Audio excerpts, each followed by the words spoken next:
Jordan. He didn't do too much dancing, but his sax playing and his singing I was really digging too. Louis Jordan, Wynonie Harris, Screaming Jay Hawkins. Yeah, Screaming Jay. Another big influence. Yeah.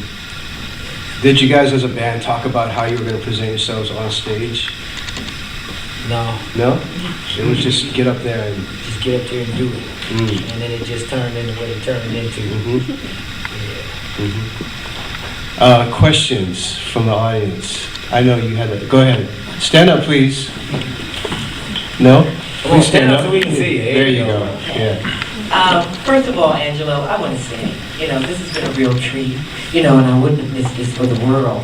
It's been about 7 years since I was down in Los Angeles, and I remember every time you picked up, it was a LA Times, or you picked up what would be the version of a weekly here, I would turn and flip to see what was happening in the date book. And you guys were everywhere. And I remember saying to my friend, who are these people? I mean, they're either getting booked everywhere or they're flopping everywhere. Right. And I said, my God, there wasn't a week that would go by where we just didn't see or turn a page and there was Fishbone. At least it was everywhere. We were flopping to make it. That's good. That's good. But the thing I want to get to, Fishbone, essentially is you're looking at about the 80s, 82, 84, Michael. Let's talk about Michael. I mean, there was you, there was Michael, and then of I used to go to the course... same Kingdom Hall he went to. Woodland Hills Jehovah's Witness congregation. Yeah, true. And you talk about, because I want to talk about MTV, and I remember, Michael fighting that, he had gotten the videos shown somewhere in the Midwest and then they wanted to show it on MTV. And he said essentially, no, I'm not going to do that until you bring along, the black guys, Right.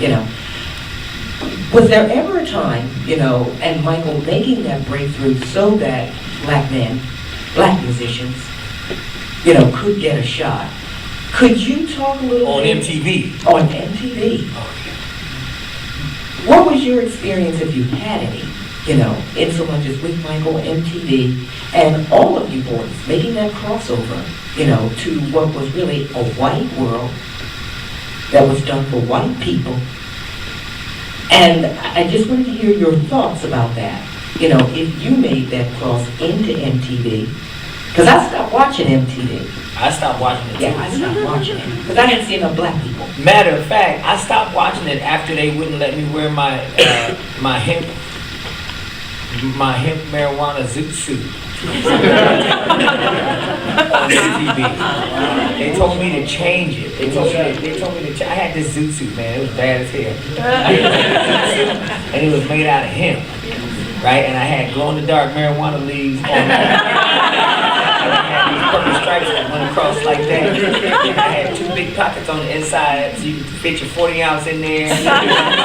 Pockets on the inside so you can put your weed in your pockets on the inside. So you can weed out of your road like that, right? So I had a hat, like a Beanie Boy hat, with a marijuana leaf that spun on the top. And glue in the dark too. Right? And then I had this 65 degree Skylark lowrider, and the interior was made out of the same thing as my zoot suit was. And so I wore that on MTV, and they said, Enzo, you gotta change that because that's illegal. You can't have the marijuana leaf on here. And so, yeah, they could have blurred it out, but they wasn't thinking like that. They just said, you got to change that. So I changed it, and I can't remember what song it was, but after that, they didn't reach out, and I wasn't reaching out either. And I thought to myself, well, MTV is the only way we're going to get out there, but I just didn't give a damn anyway. Because I kept thinking to myself, there's more than TV and radio to get out there. If the radio ain't gonna play us, and MTV ain't gonna play us, then if we play live, that's like people are gonna see you live, and then they'll go out and spread the word.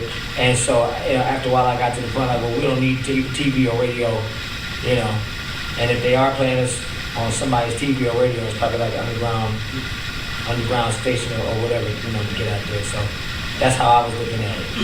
You know, and I was saying, I was saying, fuck MTV and the radio the whole way through. Anyway. And like your first video was Modern Industry, wasn't it? Yeah, and after that, and that was our attempt to like, you know, tell the radio stations thank you ahead of time for playing us. But that didn't happen. We rebuke you. Yeah, and you know what? My head was such in a bubble anyway. If they weren't playing us, I didn't notice. And when I would hear about different radio stations playing us, I was like, well, yeah, that's cool, you know. But it wasn't no pop stations. It was probably like some college stations or something, you know. Or like I would hear more Fishbone being played on like radio stations here in San Francisco or maybe San Diego, but everywhere but Los Angeles where I live.